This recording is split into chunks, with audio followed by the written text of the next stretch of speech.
소프트웨어 산업의 초석을 마련하고 개인용 컴퓨터 시대의 또 다른 지평을 연 마이크로소프트. 경쾌한 시작음과 함께 혜성처럼 등장한 전설의 운영체제 윈도우로 소프트웨어 중심의 또 다른 PC 혁명을 일으켰습니다. 또한 현재의 산업 판도를 바꾸고 있는 인공지능 시대까지 끝없는 혁신을 추구하며 긴 역사를 자랑하는 만큼 오랫동안 많은 사랑을 받아온 브랜드인데요. 그래서 그런지 유독 브랜드 백과사전에서 다뤄달라는 요청도 많았습니다. 예상하셨겠지만 마이크로소프트 역시 긴 역사를 자랑하는 만큼 분량 또한 만만치 않으니 이번 장편 시리즈 역시 많은 기대 부탁드리며 마이크로소프트 1편 바로 시작하겠습니다.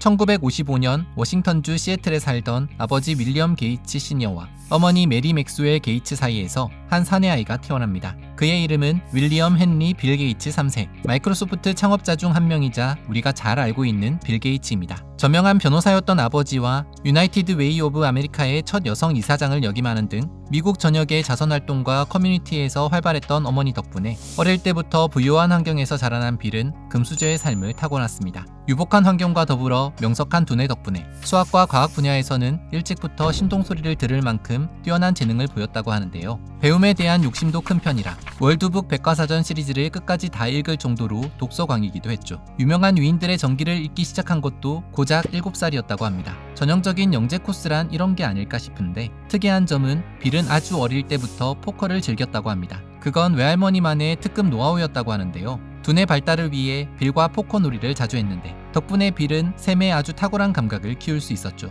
게다가 빌은 어릴 때 매년 후드 커널에 가서 부모님 지인의 아이들과 치리오 올림픽이라는 자체 운동회를 주기적으로 하기도 했습니다. 치리오 올림픽을 통해 매번 1등을 뽑아 시상을 하는 등 자연스레 경쟁 구도를 몸으로 익혔다고 합니다. 그런데 초등학교 6학년이 될 무렵 빌의 성적이 갑자기 떨어진 일이 있었습니다. 잘 해오던 학교 공부에 전혀 흥미를 갖지 못하고 방에만 틀어박혀 모든 것에 적대감을 드러내기 시작했습니다. 엄친아였던 빌에게도 그 무섭다는 사춘기가 온 것이었죠. 평소 교육에 남다른 애착이 있었던 빌의 어머님은 엇나가는 빌을 두고만 보고 있을 수 없었습니다. 하지만 해결하려 할수록 점점 두 사람의 사이에 벽은 높아져만 갔고 매일같이 마찰을 빚을 수밖에 없었습니다. 빌은 그 당시 반항심에 대해 부모님이 자신을 억압하는 것 같아 벗어나고 싶었다고 회상하기도 했는데 어쨌든 빌의 반항심은 날로 커져만 갔고 결국 1967년 빌이 12살이 되던 해 저녁 식사 자리에서 어머니께 크게 대들었다가 아버지가 극대노하며 빌의 얼굴에 물을 퍼붓는 사건이 벌어지고 말았죠. 하지만 놀라운 것은 물세례를 받고도 빌은 샤워를 시켜줘서 고맙네요 라고 냉담하게 대받아쳐 모두를 놀라게 만들었습니다. 이 사건을 계기로 빌의 부모님은 빌과 함께 청소년 상담까지 받았는데요. 이곳에서 충격적인 말을 듣게 됩니다. 결국엔 아드님이 싸움에서 이기게 될 것입니다. 하지만 이때까지만 해도 빌의 부모님은 이 말이 어떤 후폭풍을 가져올지 몰랐습니다. 상담가는 빌의 독특한 성격을 존중해주라는 충고와 함께 강압적인 학습 분위기는 빌에게 전혀 도움이 되지 않는다는 조언까지 덧붙였죠.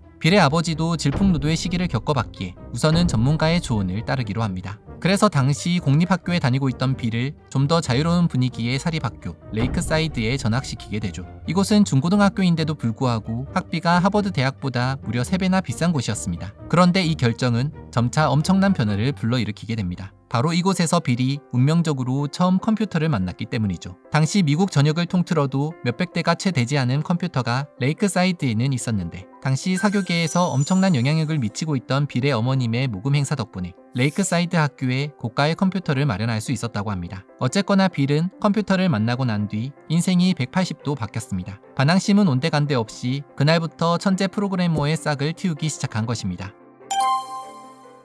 컴퓨터와 유별난 사랑에 빠진 빌은 매번 컴퓨터 수업 시간만 다가오길 손꼽아 기다렸습니다. 당시 학교에는 컴퓨터 전문 과목이 따로 있던 게 아니어서 빈 강당 같은 공간에 컴퓨터를 가져다 두고 수학 강사였던 폴 스토콜린이 학생들에게 컴퓨터를 가르치는 게 전부였습니다. 그럼에도 불구하고 이 수업은 수학, 과학 엘리트들 사이에서는 독보적인 인기였습니다. 빌은 그 중에서도 컴퓨터 습득 능력이 남달라 일주일 만에 선생님 능력치만큼 컴퓨터를 다룰 줄 아는 수준이 되었다고 합니다. 그런데 이 컴퓨터 수업에서 자신과 비슷한 운명적 상대를 만나게 되는데요. 바로 폴 앨런이었습니다. 자신보다 2학년 선배였던 폴은 빌과 체구는 엄청난 차이를 보였지만 컴퓨터에 대한 열정만큼은 도플갱어라 할 만큼 엄청난 컴퓨터 광인들의 만남이었습니다. 당시 폴은 이미 교내에 컴퓨터 동아리를 만들 만큼 컴퓨터에 진심이었는데 빌에게도 그 동아리에 들어오지 않겠냐 직접 제안을 하게 되었죠. 사실 그때만 해도 폴은 이미 컴퓨터로 전교에서 가장 알아주는 학생 중 하나였는데 자꾸 왜소한 어린 중학생에게 같이 코딩을 해보자고 제안하니 주변에서는 이상하게 생각하기도 했습니다. 하지만 폴은 빌의 잠재력을 진작 알아보고 있었습니다.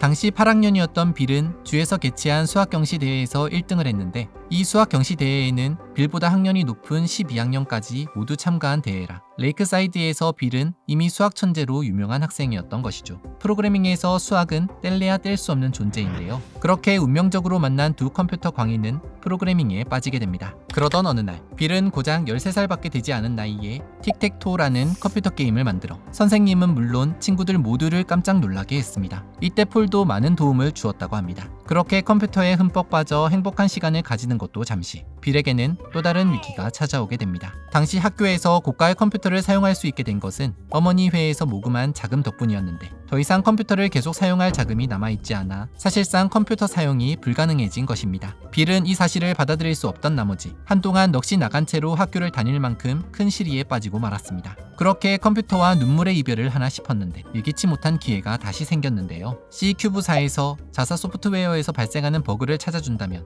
마음껏 컴퓨터를 사용하게 해주겠다는 소식을 듣게 된 것이죠. 빌은 수업이 끝나자마자 폴과 함께 당장 C큐브사로 향해 프로그램 오류를 우리가 해결하겠다며 호언장담하게 됩니다. 대신 직원들이 퇴근하고 나서도 컴퓨터를 마음껏 사용하게 해달라는 조건을 내걸게 되었죠. 그때 당시 고등학생밖에 되지 않은 빌과 폴이었지만 이들은 소프트웨어를 연구하는데 거의 미쳐 있었으며 매일같이 밤을 새가며 문제를 해결하려 애썼다고 합니다. 심지어 직원들이 쓰레기통에 버린 문서까지 찾아가며 버그를 찾기 위해 열정을 불태웠다고 하는데요. 그렇게 결국 300페이지에 달하는 문제 보고서 작성을 성공한 두 사람은 그 대가로 마침내 컴퓨터 자유이용권을 당당히 획득하게 됩니다.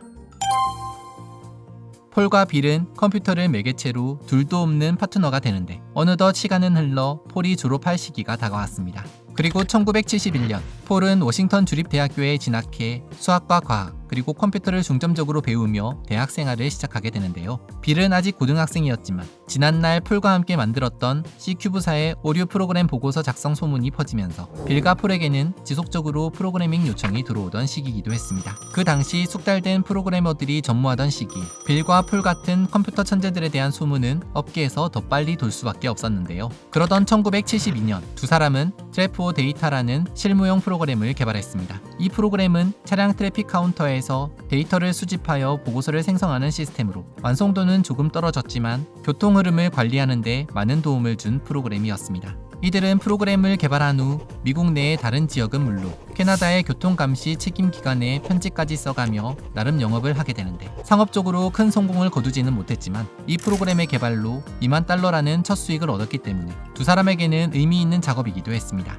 그러다 보니 폴은 대학에 다니면서 회의감에 빠지게 됩니다. 공부보다는 직접 프로그래머로 일하며 경험을 쌓기로 결심하며 자퇴를 하게 되는데요. 그 무렵 빌도 대학을 진학할 시기가 다가오고 있었습니다. 이미 천재 프로그래머로 학교는 물론 업계에서도 소문이 난 빌은 명문대에 모두 입학 지원서를 쓸 수 있을 만큼 성적까지 우수해 사실상 원하는 대학을 골라갈 수 있는 상황이었습니다. 그러나 빌은 의외로 공학도가 될 생각은 없었다고 합니다. 그래서 컴퓨터를 좀 더 심도 있게 배울 수 있는 MIT 대신 하버드 법대를 선택하게 되었고 국가 장학생으로 호기롭게 대학 생활을 하게 되었죠. 그런데 빌은 이곳에서 큰 충격을 받게 됩니다. 하버드에는 자신만큼 아니 자신보다 똑똑한 인재가 많아 일부 과목에서는 처음 C나 D라는 학점까지 받기도 한 것이죠. 그 무렵 이미 학교를 자퇴한 폴은 하버드 대학교 근처 보스턴의 하니웰에서 프로그래머로 일하기 시작했습니다. 사실 이 자리는 원래 빌에게 먼저 제안된 자리였다고 하는데요. 빌이 하버드에 입학하는 바람에 폴을 그 자리에 추천하게 되었고 폴은 본격적으로 프로그래머의 길로 뛰어들게 됩니다. 그렇게 폴이 실무자로서 경험을 쌓아갈 무렵